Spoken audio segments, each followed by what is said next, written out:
नमस्कार मित्रांनो, स्वागत आहे तुमचं आपल्या या चॅनेलवर। माझं नाव संजय। मुंबईमधील एका ऑफिसमध्ये मी चांगल्या पदावर नोकरीला होतो। इथंच एक फ्लॅट घेऊन मी माझ्या बायका आणि मुलांसोबत राहत असायचो। पण जर उन्हाळी सुट्टीत आम्ही आमच्या गावी नेहमी गावाच्या यात्रेसाठी जायचो। यावर्षी माझी बायको माहेरी गेली होती, त्यामुळे मी एकटाच होतो। घरून फोन येत होते की कधी तू गावी येणार आहे। शेवटी मी ठरवलं गावाकडे जत्रेला यायचं। मी गावाकडे खूप वर्षानंतर यात्रेसाठी आलो होतो।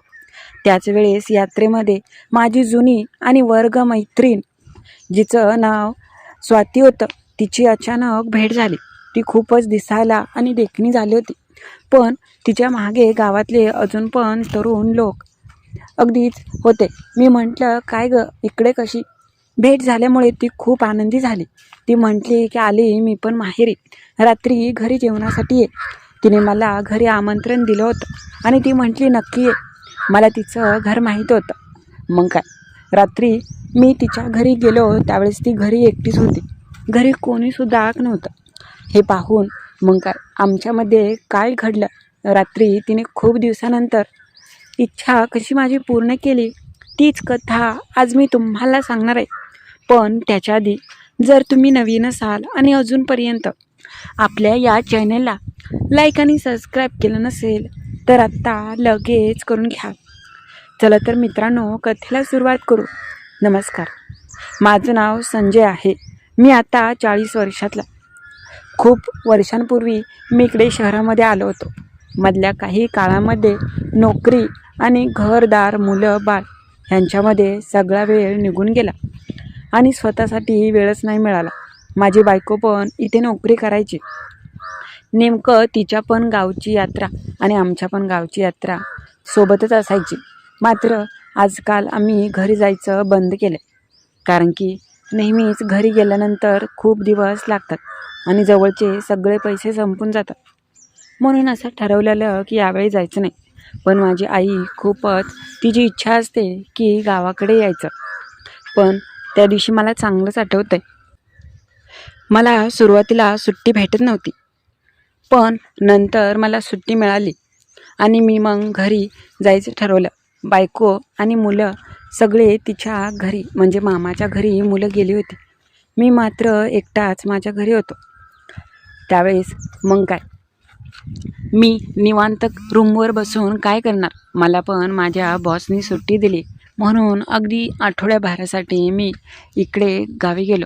मला आलेलं पाहिल्यानंतर माझी आई पण खूप आनंदी झाली आणि म्हटली की खूप दिवसानंतर आला, आता निवांत राहा। मी म्हटलं हो।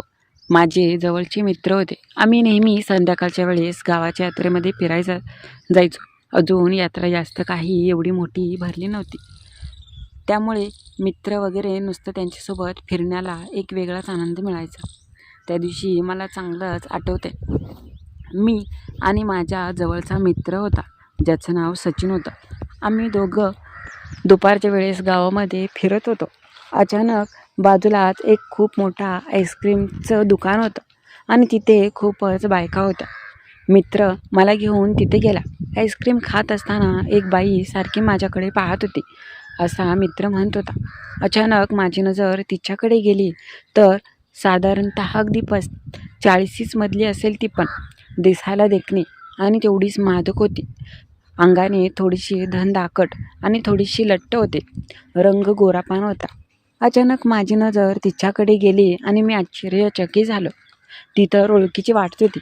तिने पण मला पाहिलं आणि हसली। ती म्हटली, अरे किती उशीर झालं, मी तुझ्याकडे बघते आणि तू तर ओळखत पण नाही। त्यावेळेस मला समजलं की ही तर स्वाती होती। मी म्हटलं, काय ग, कुठं आहेस? ती म्हटली की मी तर इकडंच आहे, लई दिवसातनं भेट झाली। मी म्हटलं की हो, खूपच बदलला रे तू, दाढी पण तुझी अगदी पिकली आहे आणि बघ कसा झालाय तू।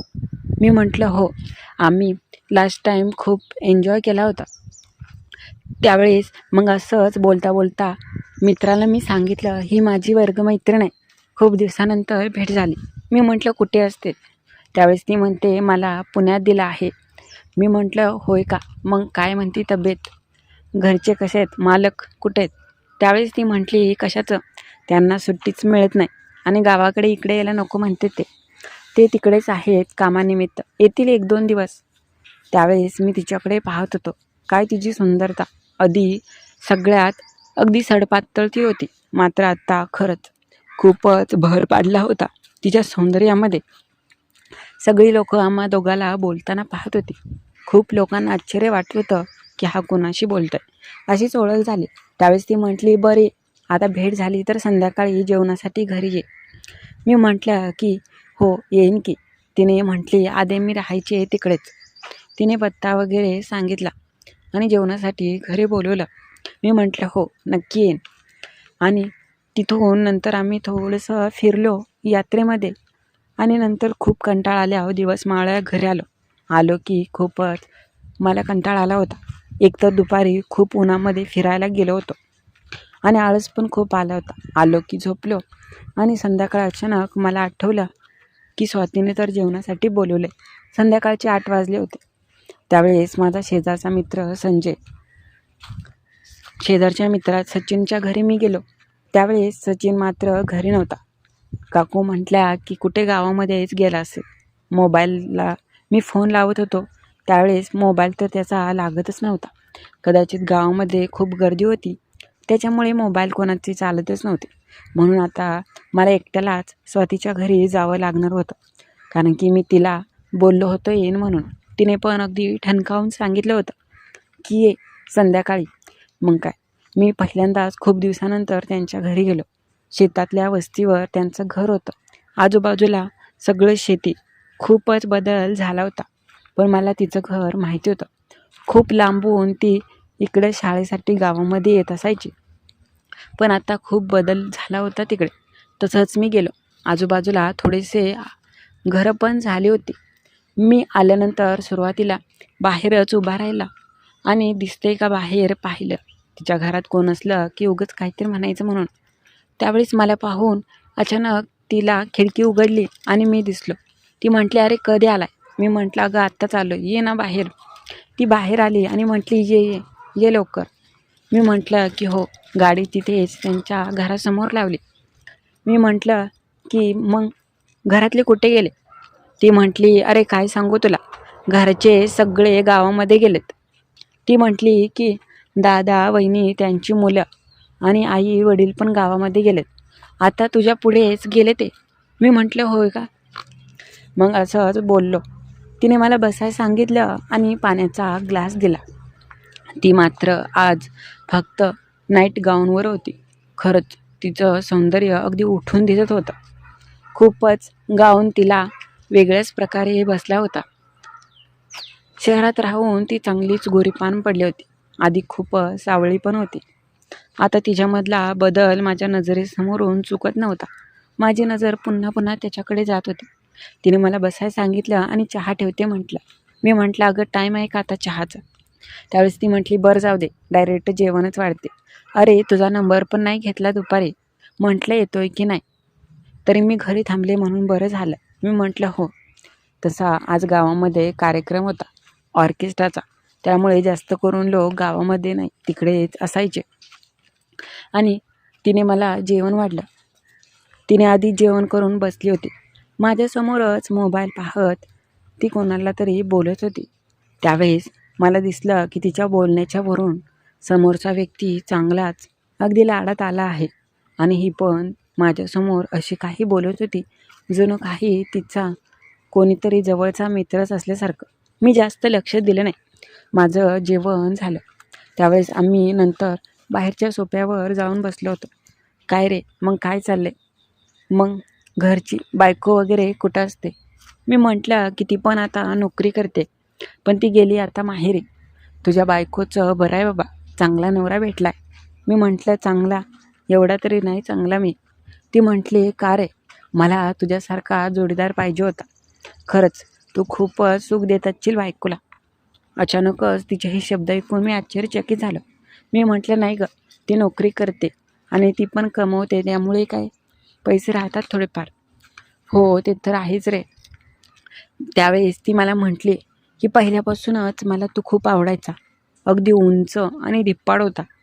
पण नंतर मला समजलं की तू शहरात गेला. ह्याच्या आधी पण मी शोधण्याचा प्रयत्न केला होता. मी म्हटलं का गं? त्यावेळेस ती म्हटली की काय नाही असंच.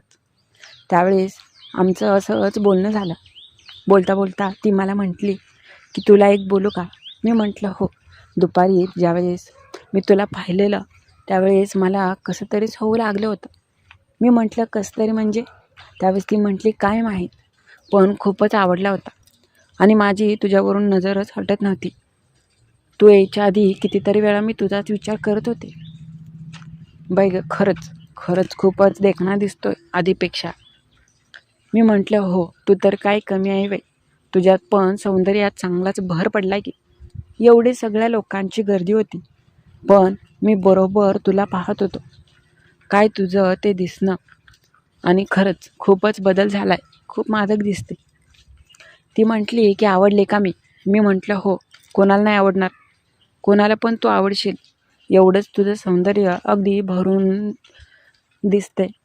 आम्ही बोलता बोलता मी तिला म्हटलं मग काय होईल का नाही आपलं? ती म्हटली हो, मी तर तयारच आहे, पण कोणी येण्याची भीती वाटते, अचानक कोणी आलं तर. मी म्हटलं की तसं असेल तर राहू दे. ती म्हटले की नाही, आत्ताच तर गेलेत, अजून अर्धा एक तास झाला नाही, एवढ्या लवकर कोण येणार नाहीत, तोपर्यंत आपलं होईल. पण ह्याच्यावरून समजलं होतं की ती तर पूर्णपणे तयारच आहे माझ्याकडून सुख घेण्यासाठी. आता मला पण दम धरवत नव्हता. जे काही करायचं आहे ते करून टाकावं असं वाटत होतं. तिथे सोफ्यावर आम्ही बसलो होतो. हे पाहून ती म्हटली कोणी पण येईल, चल इकडच्या रानात. ती म्हटली गाडी तुझी घेऊन पुढे जा, थोडंसं घरापासून लांब जाऊ, जणी कोणी जरी आलं तरी काहीच कोणाला शक येऊ नये. मी म्हटलं हो, तू खूपच हुशार झाली. ती म्हटली मग काय. गाडी तिच्या घरापासून थोडीशी पुढे शेतामध्ये घेऊन गेलो आणि बाजूलाच अगदी मोकळं रान होतं. तिकडे सगळा अंधार होता. तिथे आम्ही घेऊन गेलो. खूप दिवसानंतर या वर्गमैत्रिणीसोबत अशी भेट कधीच अपेक्षित नव्हती. गेल्यानंतर मात्र तिथे तिला मी जवळ घेतलं आणि माझ्यापेक्षा जास्त काही तर तिला खूपच अनुभवी होती हे मला समजलं होतं. किती शांत आणि संस्कारी होती ती, पण आता ह्या गोष्टीचा चांगलाच तिला अनुभव आला होता. मी जवळ घेतलं तसे तिने ओठावर ओठ टेकली. वेड्यासारखा ती आनंद घेऊ लागली. मग काय, मी पण तिच्या सुखामध्ये सुख शोधू लागलो. तिला जे काही हवं आहे, तिला जे काही पाहिजे आहे ते मी देऊ लागलो. तिचा आनंद मात्र गगनात मावेना. ती मला साथ देत होती. ओठांवर घेऊन मस्तपैकी त्याला सुख देत होती. तिच्या ओठाच्या उभाऱ्या ह्याच्यावरून समजत होतं की तिला किती अनुभव आहे ते. माझ्यासोबत ह्या घटना पहिल्यांदाच होत होत्या. ओठानेच ती सुख देत होती त्याला. मी मात्र डोळे बंद करून होणाऱ्या क्षणाचा पुरेपूर सुख घेत होतो. मग काय, तिथेच मग मी चालू झालो आणि शेतामधल्या त्या अगदीच मोकळ्या ढाकळ्या वातावरणामध्ये मी तिला सुख देऊ लागलो. माझं करण्याची पद्धत अगदी निराळी होती, पण तिला चांगलं सुख भेटत होतं. ती म्हटली बाई गं, मला वाटलं नव्हतं की तू एवढा चांगला असशील. खरंच चांगल्याच पद्धतीने सुख देतोय तो. सुंदर क्षणाचे मी तिला सुंदर अनुभव देऊ लागलो. शेतामध्येच ही यात्रेमध्ये भेटलेल्या जुन्या मैत्रिणीसोबत असा आनंद घ्यायला खरंच एक वेगळंच सुख मिळतं.